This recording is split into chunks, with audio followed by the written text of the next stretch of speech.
일본 통화가 단기적으로든 중기적으로든 아주 초강세로 갈 확률은 많지 않다. 글로벌로 분산해서 AI 관련된 기업의 익스포저를 늘리는 게 일본에 계신 그분님들이 할 수 있는 좋은 일이다.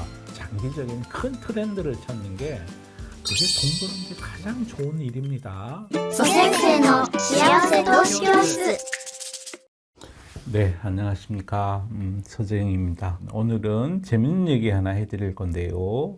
한율을 가지고 말씀을 드리고자 해요. 일본의 산업에 있어서 한율이 최초로 크게 영향을 미쳤던 때가 있었죠. 이제 인도의 면직물 시장을 두고 1910년도부터 1935년, 6년 뭐 여기까지 오는 동안에 일본이 영국하고 면직물 시장을 두고 외환 관련해서 굉장히 크게 글로벌에 이슈가 됐던 그런 한율 관련된 전쟁이 있었어요. 원래 1910년도 초반에는 인도의 면직물 시장이 전 세계에서 가장 큰 시장이었어요. 인도 목화를 가지고 영국에 가서 거기서 공장을 돌려서 이제 면직물을 만든 다음에 또 인도로 다시 수출을 했죠. 영국이 시장 점유율이 인도 시장 전체의 80% 가까이 점유하고 있었어요. 근데 1910년대쯤 일본 기업들이 진출을 하기 시작했죠. 그래서 일본의 면직물 회사들이 인도에다가 팔기 시작했는데 문제는 이제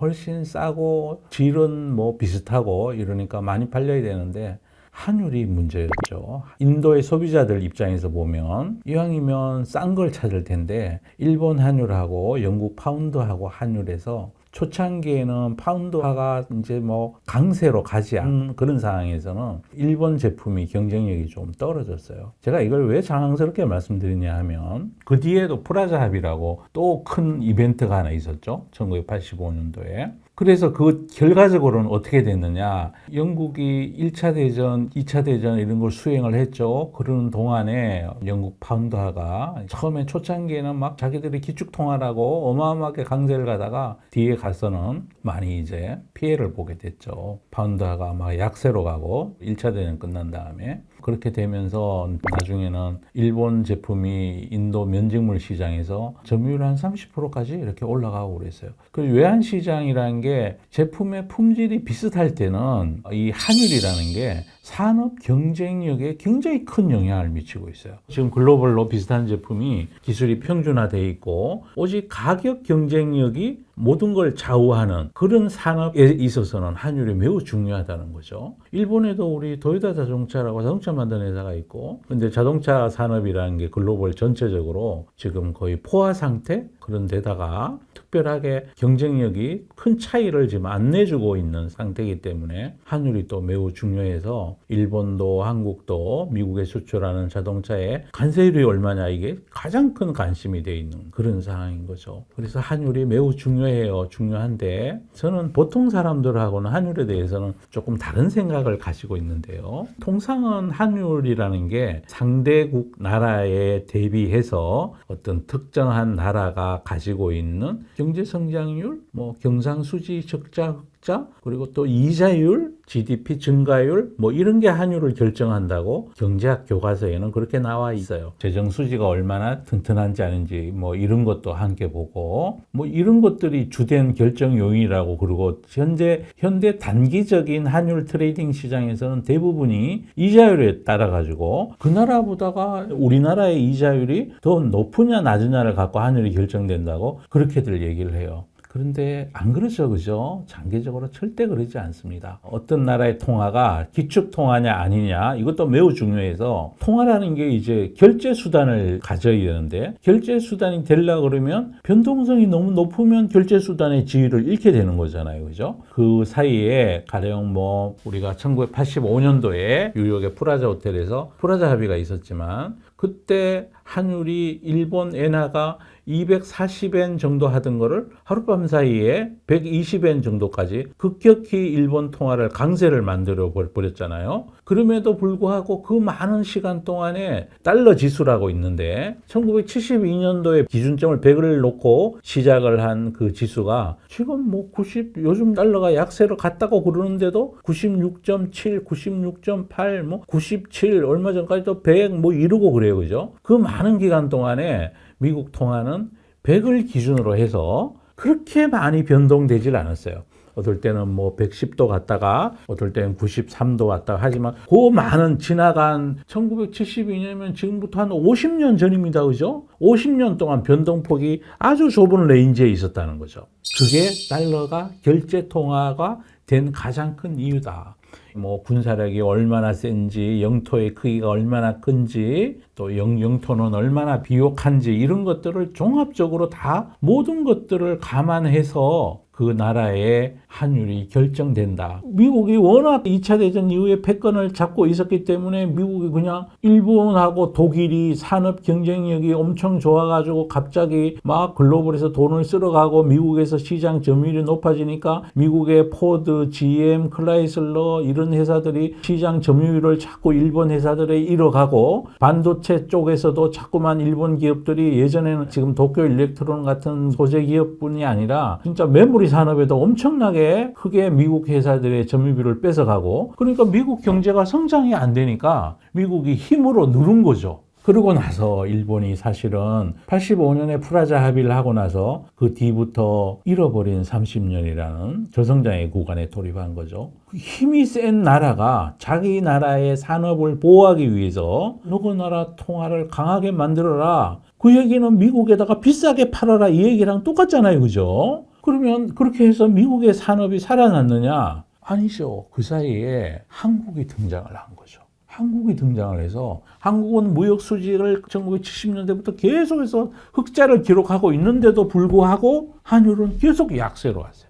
그래서 미국이 환율 관찰국으로 이렇게 집어넣고 그랬죠. 그죠? 근데 그거는 왜 그랬을까요? 한국에 대해서 왜 미국이 그런 스탠스를 취하고 있었을까요? 그건 군사적인 안보적인 문제가 또 자리 잡고 있었을 거다. 한국이 이제 북방 세력이라고 그러죠. 권위주의 세력, 중국, 러시아, 북한 이런 세력들이 제1도련선 밑으로 내려오는 것을 미국은 막아야 했고 그러면 한국이 거기에 방패 역할을 하고 있었던 거죠. 일본은 두 번째 방패 역할을 하는 거고 예전에 이런 거 있잖아요. 해양을 지배하는 자가 세상을 지배한다고.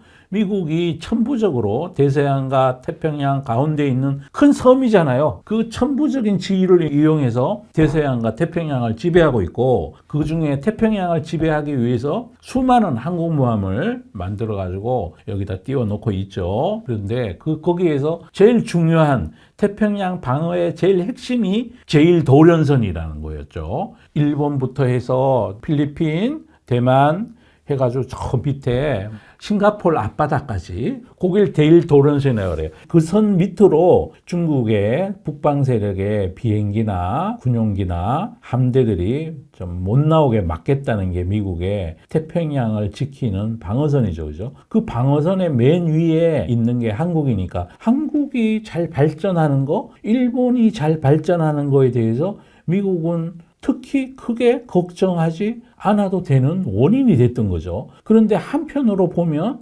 일본보다는 한국이 더 북방 세력에 남진을 방어해야 되는 그 가까운 데 있으니까 한국이 좀 잘 살았으면 좋겠다. 그래서 이자율, 무역수지 흑자, 그다음 뭐 경상수지 흑자 뭐 이런 거 다 감안했을 때 그런 펀더멘탈은 원화가 강해졌어야 되는데도 불구하고 원화가 약세로 가는 걸 계속 용인해 준 거죠. 일본은 미국 시장에 너무 급격하게 진입해 오니까 1985년에 프라자 합의를 통해서 일본을 주춤거리게 만들어 버린 거고 한국은 그 사이에 한국과 중국이 외환적인 측면에서 경쟁력을 갖도록 그러니까 용인해 준 결과가 오늘날의 전 세계 산업의 지도를 이렇게 바꿔놓은 거다. 일본도 한국도 대만도 EU도 미국에다가 지금 야, 돈 내놔 이래가지고 미국에다 돈을 줘야 되잖아요. 그죠? 그런데 각국에서 미국에다 주려고 그러면 달러로 줘야 될 텐데 자국 통화가 너무 약세로 가면 정부의 부담이 늘어나잖아요. 그죠? 159엔 뭐 여기까지 올라갔다가 최근에 또 153엔까지 떨어졌는 데는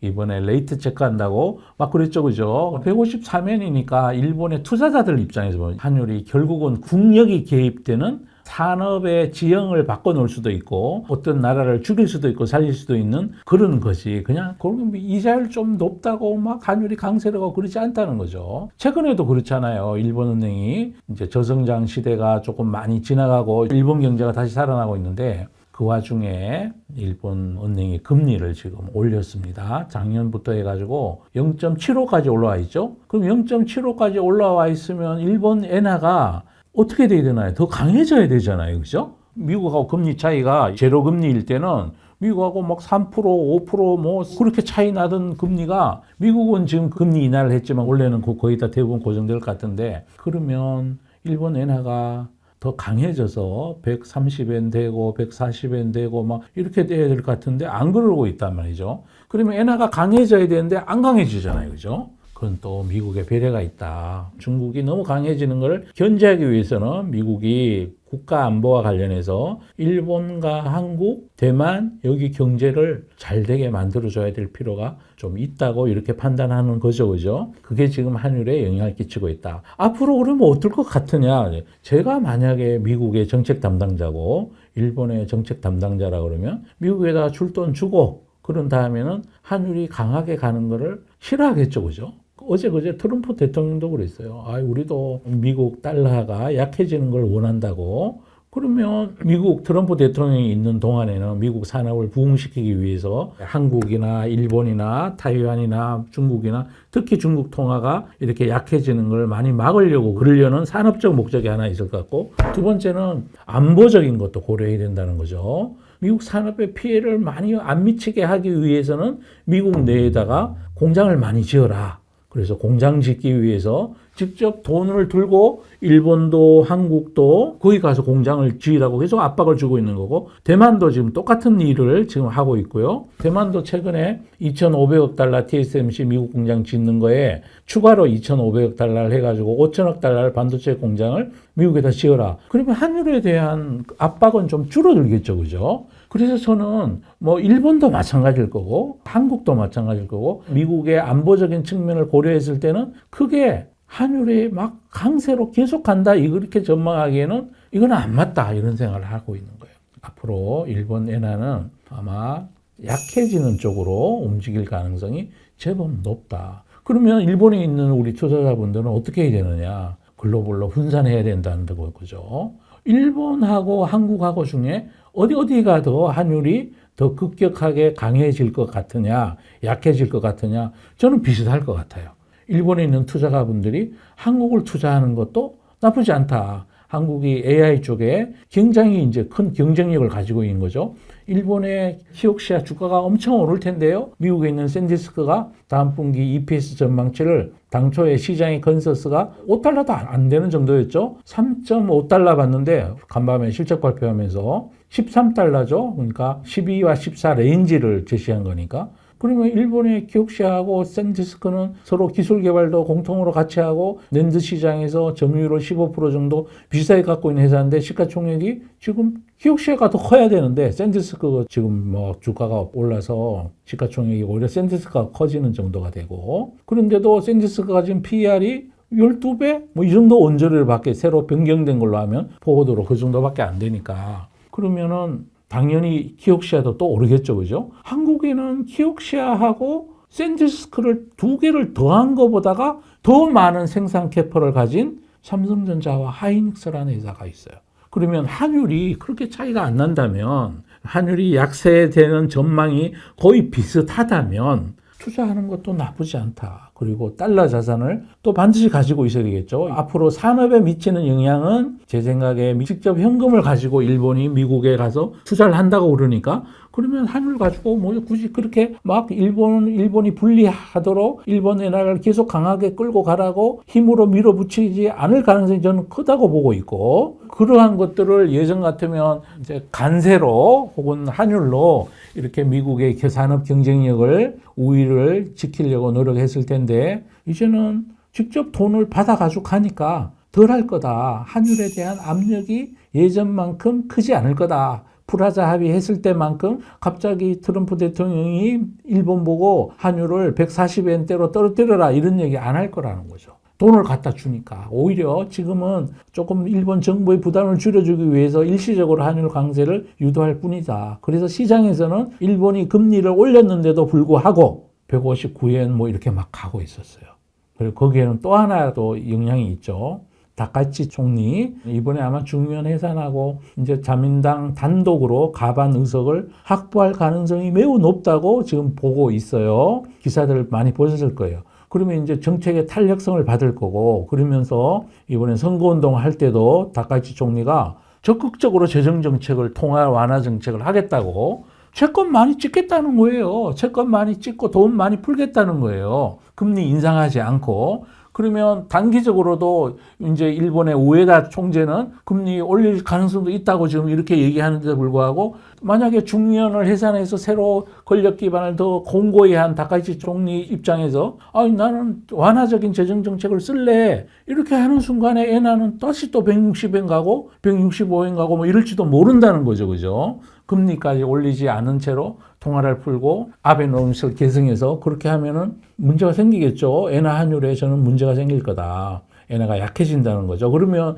일본에 계신 투자자분들은 가만히 앉아서 돈 잃는 거죠. 그러는 와중에 일본에도 좋은 기업들이 많이 있지만 AI 시대이고, AI 시대다 보니까 글로벌에 투자할 곳들이 예전에는 환율만이 경쟁력을 결정하던 다 그냥 도토리 기재기식의 산업들이 있을 때는 굳이 글로벌로 분산 안 해도 되는데, 이번에는 환율보다 더 중요한 게 AI라는 새로운 큰 산업이 역동적으로 지금 주가를 변동시키기 때문에 글로벌로 분산해서 AI 관련된 기업의 익스포저를 늘리는 게 일본에 계신 그분들이 할 수 있는 좋은 일이다. 일본에는 AI 관련된 기업이 그렇게 많지는 않아요. 피지컬 AI 관련된 기업들도 히타치 제작소 이런 게 있고 소프트뱅크 그룹도 있고 그러지만 약간은 편중돼 있죠. 그죠? 얼개에 맞게 골고루 잡아야 돼요. GPU 잘 만드는 회사도 필요하고 여러 가지 다 판단했을 때는 분산 투자해야 된다는 거죠. 환율 측면에서도 더더욱 그렇다. 요약해서 정리드리면 환율은 경제적인 이유로 결정되지 않는다.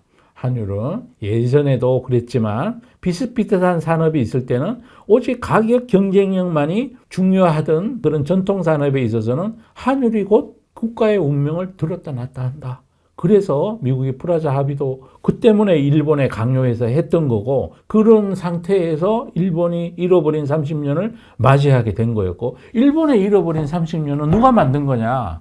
미국이 만든 거죠. 그리고 미국이 요즘 좀 달라졌죠. 그죠? 그 사이 뭐가 달라졌느냐? 중국이 갑자기 부상해버린 거죠. 중국이 부상하기 때문에 이제는 한국과 일본, 대만을 못 살게 굴면 미국의 안보상의 이익이 줄어드는 거죠. 그 대신에 또 너무 막 이렇게 기세등등하게 하면 미국의 일자리 관련된 많은 제조업 경쟁력이 아시아로 지금 넘어와 있기 때문에 그게 또 문제가 되고, 그러다 보니까 이제 관세를 올리고 미국의 투자금을 거의 지금 강제로 지금 뜯어가는 거잖아요. 그죠? 그러면 환율에 대한 압력을 많이 줄어들 거다. 이렇게 보는 게 현재로서는 합리적이다. 그게 미국의 국익에 맞다. 환율은 누가 정하느냐? 제 생각에 환율은 국가의 패권이 정하는 거고, 패권은 누가 지금 들고 있느냐? 현재는 미국이 갖고 있는 거죠. 더구나 더 이제 점점 더 그런 현상이 심해져 가고 있는 중이고, 미국은 자기 나라의 이익을 위해서 국익 우선주의로 지금 완전히 돌아섰잖아요. 그죠? 그래서 요즘은 물로주의가 아니라 트럼프 때문에 도널드 트럼프라고 돈노주의라고 그럽니다. 돈노주의가 부활해가지고 있어요. 저는 한국에 있는 투자가에도 똑같은 얘기를 하는데요. 달러 자산을 꼭 보유하고 있어야 된다. 달러가 올라서 뭐 이러는 게 아니고요. 달러는 글로벌 결제 통화를, 기축 통화를 지향하기 때문에 변동성이 크지 않아요. 50년 동안 제자리 뛰기를 하고 있는 거예요. 그 대신에 다른 나라 통화들이 약세로 가버리게 되는 이런 구간들을 우리가 많이 봤기 때문에 우리가 달러 자산에 좀 투자를 해야 된다. 이제 그런 말씀을 드리는 거고요. 그렇게 망설이게 되는 가장 큰 이유가 특히 일본 투자가분들이 환율에 대한 변동성을 한 번 호되게 당한 터라 거기에 두려움이 좀 같이 자리 잡고 있는 거죠.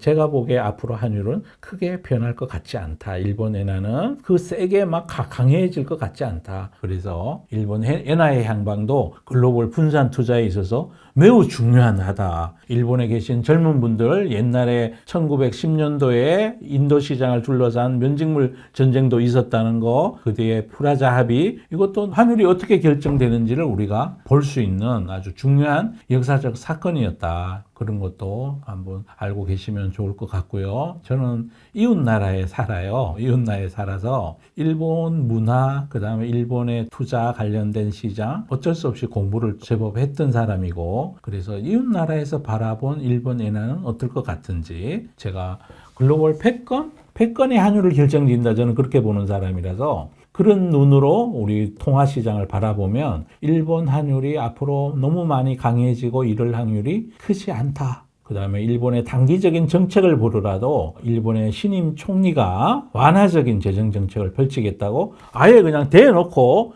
TV 거기 나와가지고 현판을 들고 있어요. 팽창 정책을 쓰겠다고 이렇게 하는 터라 일본 통화가 단기적으로든 중기적으로든 아주 초강세로 갈 확률은 많지 않다. 그래서 이 외환 시장을 고려했을 때 글로벌로 분산 투자를 해야 된다. 그리고 또 하나는 AI 때문이더라도 일본 내에 있는 기업들 말고 글로벌 기업들에 대해서 투자를 해야 된다. 이렇게 말씀드리는 시간을 가졌습니다. 환율 걱정 안 하셔도 된다. 글로벌 투자함에 있어서 이제 그런 생각을 저는 가지고 있어요. 아마 이런 식으로 환율을 전망하는 사람은 처음 보셨을 거예요. 그죠? 대부분 전문가들은 나와서 금리 올리니 내리니 뭐 이런 얘기하고 그러죠. 그러고 있습니다. 그래서 그분들 환율은 뭐가 결정한다고요?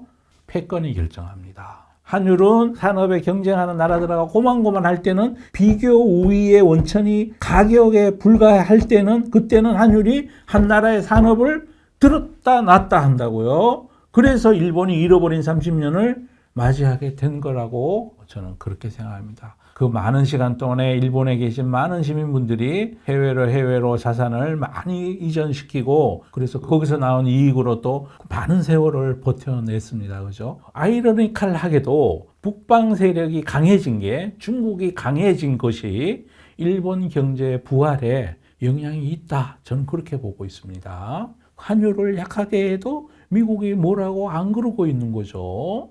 중국이 너무 잘 살게 되면 자기가 골목 대장이었는데 그게 지금 흔들릴 것 같으니까 그러고 있는 중입니다. 여기까지 환율에 대한 말씀 드렸습니다. 흐름을 읽는 게 훨씬 중요하죠. 돈을 버는 데 있어서 너무 막 빨리빨리 셈하고 이거보다도 장기적인 큰 트렌드를 찾는 게 그게 돈 버는데 가장 좋은 일입니다. 환율도 그와 똑같습니다. 뭐 이런저런 얘기 많이 들을 얘기가 많지만 오늘은 시간 관계상 마치도록 하겠습니다. 마타시다.